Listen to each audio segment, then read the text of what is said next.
किसी भी चीज को समझने के लिए सबसे पहले मन को शांत रखना चाहिए और फिर काम पर ध्यान देना चाहिए, क्योंकि हम मन से ही प्रश्न खोज लेते हैं और मन में ही जवाब देकर बैठ जाते हैं। भगवान कृष्ण ने मन को शांत रखने के लिए दो चीजें बताई हैं। भगवद गीता में भगवान श्री कृष्ण कहते हैं, मन का बेचैन होना उसका स्वभाव है। हमारे मन को लगता है कि अगर वह अलग अलग बातों के बारे में सोचता रहेगा तो हमें आने वाली हर मुश्किल और मुसीबत से बचा लेगा, पर ऐसा होता नहीं है। हम अपने जीवन का काफी अधिक समय सोच विचार करके परेशान होने में निकाल देते हैं। भगवान श्री कृष्ण कहते हैं कि मन का यह स्वभाव बदलना मुश्किल जरूर है, असंभव नहीं। अच्छा, अब आप एक बात बताइए, क्या आप कौए को कह सकते हैं कि वो काम की आवाज ना करे? या फिर क्या आप किसी मेंढक को कह सकते हैं कि वह पानी देखते ही ऊंची छलांग ना मारे? हमारे मन का भी कुछ ऐसा ही है।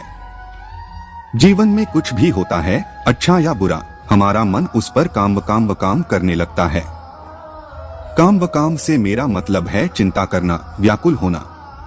कोई बुरी बात होती भी नहीं है और मन परेशानी की ऊंची ऊंची लपटें लेने लगता है। कभी कभी तो मुझे ऐसा लगता है कि हम में से कई लोग सिर्फ परेशान होने के लिए जीते हैं। सारी परेशानी, पीड़ा, दुविधा अक्सर हमारी मन की बनाई हुई कहानियां होती हैं। भगवान श्री कृष्ण हमें हमारे मन को शांत और स्थिर करने के लिए दो उपाय देते हैं। पहला, ध्यान लगाना या मेडिटेट करना। दूसरा, वैराग्य भाव सीखना। अब ध्यान या मेडिटेशन शब्द सुनते ही आप में से कई लोग कहेंगे कि आप आंख बंद कर सांसें अंदर बाहर नहीं ले सकते। यहाँ हम सब गलती कर बैठते हैं। मेडिटेशन या ध्यान का मतलब सिर्फ आंख बंद कर बैठना नहीं होता। मेडिटेशन का मतलब होता है अपना पूरा ध्यान किसी चीज पर लगाना और उसे हटने नहीं देना। अगर आप रोटी बना रहे हैं तो सिर्फ उस बात पर ध्यान दीजिए।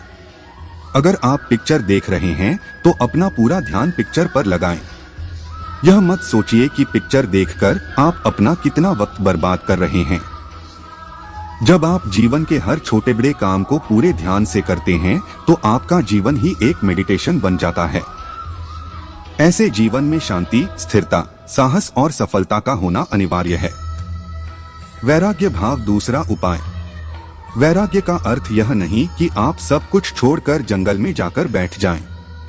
वैराग्य का सच्चा अर्थ है कि आप जो काम कर रहे हैं उसका क्या नतीजा या रिजल्ट निकलेगा उसकी चिंता ना करें। जैसे अगर आपने कोई इंटरव्यू दिया, आप यह कर सकते हैं कि पूरे मन से तैयारी करें और अपना बेस्ट देकर आ जाएं। वह नौकरी मिलना या ना मिलना आपके हाथ में नहीं है।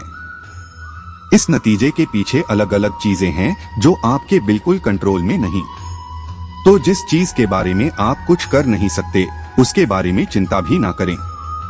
यही वैराग्य का सच्चा मतलब होता है। और यही है भगवान श्री कृष्ण का दूसरा उपाय, मन को चिंता की लपटों से बचाने का। याद रखिए, आप पूरे के पूरे इंसान हैं। समझदारी, संयम और कुशलता से भरे इंसान।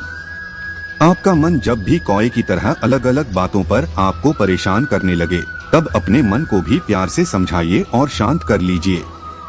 बस अपने ऊपर विश्वास रखिए कि आप कभी अपना बुरा नहीं होने देंगे।